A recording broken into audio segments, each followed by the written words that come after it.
Sejam todos bem-vindos ao esboço da lição da Escola Sabatina. Estamos já na segunda lição e o título da lição desta segunda semana, Céu na Terra. Estamos no contexto da lição do santuário e está conosco o pastor Alberto Chin e agradecemos muito sua presença nessa jornada de gravações acerca do santuário.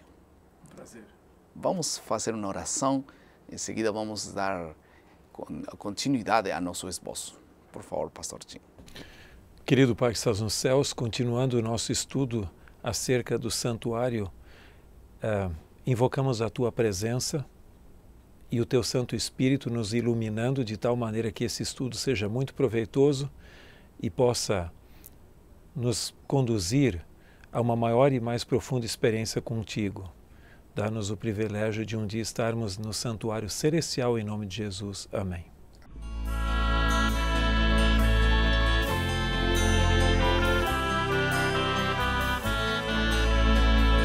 Alguns namorados gostariam de estar juntos todo dia, olhando o rosto um do outro, conversando, rindo juntos. No final do dia, eles não sentem vontade de se separar, pois querem continuar juntos.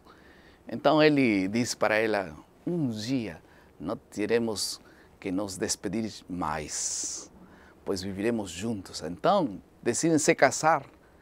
Tempo depois, depois do casamento, passa aquela ilusão aparentemente, já não querem conversar mais, não querem andar juntos, a vida a dois não tem mais sentido. E isso é uma realidade em alguns casais, né? Mas felizmente Deus jamais se cansa de estar conosco. O foco da lição desta semana é compreender alguns conceitos relacionados ao santuário celestial e como esses conceitos revelam verdades para nosso tempo e o nosso desejo de Deus de querer estar com suas criaturas. Vamos a passar à segunda parte do nosso esboço, que é a compreensão.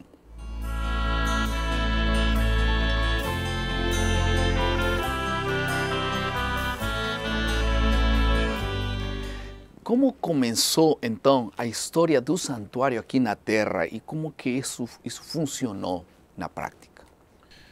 Veja, nós temos evidências bem claras na Bíblia de que a história do santuário começou com o primeiro sacrifício, que é descrito em Gênesis capítulo 3 e o verso 21.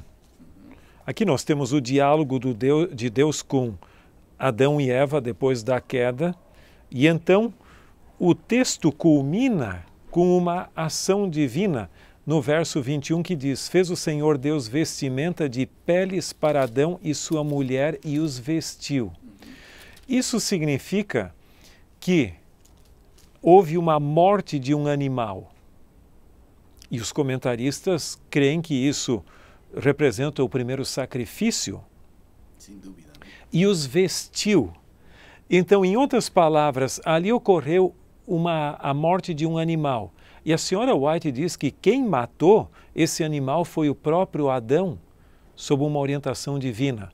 Então ele matou, teve que tirar a vida. E aquilo foi uma ação muito trágica, dramática para ele, ver pela primeira vez a morte de uma criatura agonizando e que só Deus podia dar a vida. E depois Deus tomou a pele e o vestiu. A ideia da justiça de Cristo ali presente. E essa ideia perpassa depois ao longo do Antigo Testamento dos sacrifícios que depois são preservados no tabernáculo mosaico do deserto e então no grande e glorioso templo de Jerusalém, que mantinha as mesmas proporcionalidades. Mas a história do santuário começa com os altares. Agora, alguns instrumentos, alguns elementos próprios do santuário e que prefiguravam a Jesus de alguma maneira. Quais são aqueles e como funcionou esse símbolo de Jesus? Praticamente todos eles. Se nós fôssemos visitar o antigo tabernáculo do deserto, perto da porta estava o altar de holocaustos ou de sacrifícios, onde eram mortos os animais sacrificados. E esse altar logicamente representa a cruz de Cristo, tanto é que Lutero chama a cruz de o altar, onde o amor de Deus se manifestou. Depois, um pouco mais para frente, você tinha a bacia, onde os sacerdotes se lavavam, representando a Cristo como a água da vida, e alguns aplicam para o batismo também, a cerimônia do batismo, em nome de Cristo, logicamente. E você tem depois Cristo como a luz do mundo, no candelabro. Você tem a mesa dos pães da proposição, e que Jesus é o pão da vida. E você tem depois o altar de incenso, a intercessão. E, finalmente, você tem ali a lei de Deus, no lugar santíssimo, propiciatório, onde o conceito de juízo também está presente, e Jesus como nosso grande sacerdote juiz. E advogado. E advogado. E agora um pouco no final, o futuro tabernáculo. Aquele tabernáculo eterno. A lição fala um pouco acerca de a igreja, ou a nova criação, como uma nova realidade do santuário futuro, como a história eterna que nunca deixa de estar no futuro. É interessante que se a gente der uma olhada, praticamente todo o sistema sacrificial do Antigo Testamento era, nas palavras de Ellen White, o Evangelho em símbolos. Sim. E que convergia na pessoa de Cristo. Só que isto, boa parte dos evangélicos também crê. Só que a grande realidade que o Novo Testamento apresenta é que isso não convergiu só em Cristo, tem um santuário templo celestial, onde ele ministra hoje, depois da cruz, em preparação para a sua segunda vinda. Mas, finalmente, todo esse processo de tabernaculização, ou seja, do santuário, da realidade do santuário, culmina com um ponto. Não agora a Nova Jerusalém virando tabernáculo, ou santuário, templo, mas Deus habitando com o seu povo. E veja o que diz em Apocalipse capítulo 21. Então ouvi grande voz, eu estou lendo no verso 3, vinda do trono dizendo: eis o tabernáculo de Deus com os homens. Deus habitará com eles, eles serão povos de Deus, e Ele mesmo estará com eles.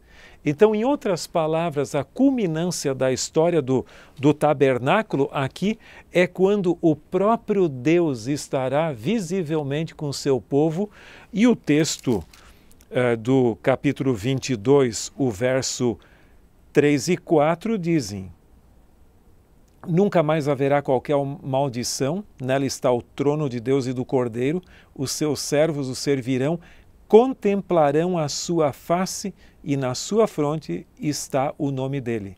Então, em outras palavras, toda a história do santuário culmina em os seres humanos, pecadores, que tiveram que deixar a presença imediata de Deus no Jardim do Éden, voltarem à presença de Deus e contemplarem a sua face. Maravilha.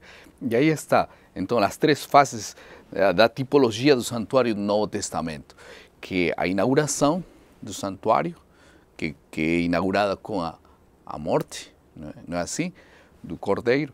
Depois o cumprimento na igreja também, individualmente, nós podemos aplicar isso. De que maneira então isso?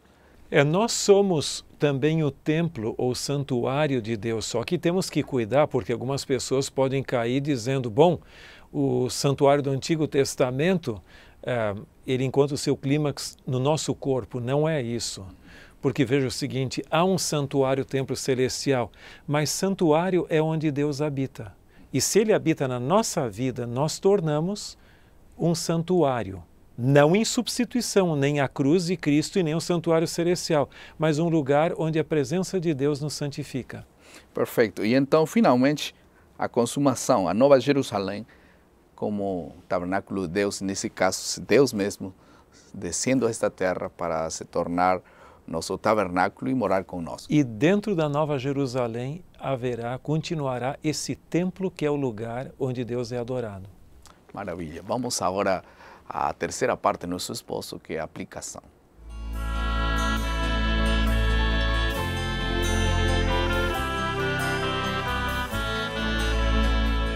Você fica alegre, feliz ao pensar que um dia realmente viviremos com Deus em seu tabernáculo por toda a eternidade? Devemos nos acostumar a cada dia viver na santa presença de Deus. Essa deve ser nossa maior alegria. Eu pergunto, que lições podemos aplicar para nossas vidas dessa lição que acabamos de estudar? Nós devemos sentir alegria, prazer de estar na presença de Deus todos os dias. Se você não tem prazer de estar na presença de Deus, é porque perdeu o amor, e o amor de Deus está longe de cada um de nós. Deus possa nos aproximar dEle e nós nos aproximar dEle de tal maneira que seja um encontro e uma vida alegre, feliz estar com Deus. Vamos a passar à última parte do nosso esboço, que é a criatividade.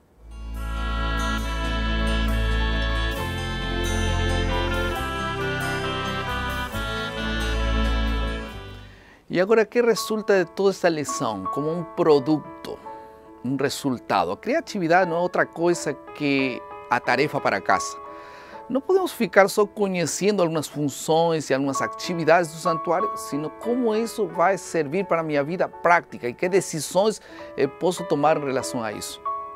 Ellen White sugeriu: seria bom para nós passar diariamente 1 hora e refletir sobre a vida de Jesus. Já pensou? Às vezes nós lemos 5 minutos e estamos cansados. Seria bom passar, meditar tempo na vida de Jesus, na crucifixão de Jesus.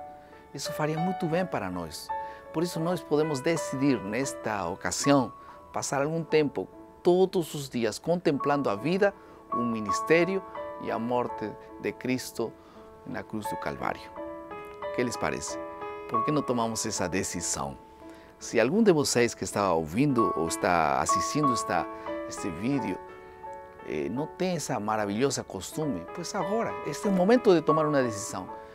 Não importa se você está deitado, se você não pensou tomar essa decisão, Deus pode falar através desse vídeo. E pode falar para você: eu quero viver com você, eu quero conversar com você todos os dias, eu quero passar um tempo com você.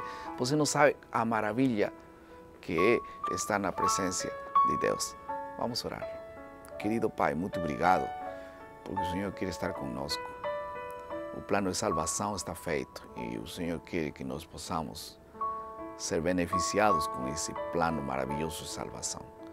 Abençoe, Senhor, nossa decisão de estar contigo todos os dias, na primeira hora de cada manhã, ali encontrar e nos alegrar em tua santa presença. Em nome de Jesus. Amém.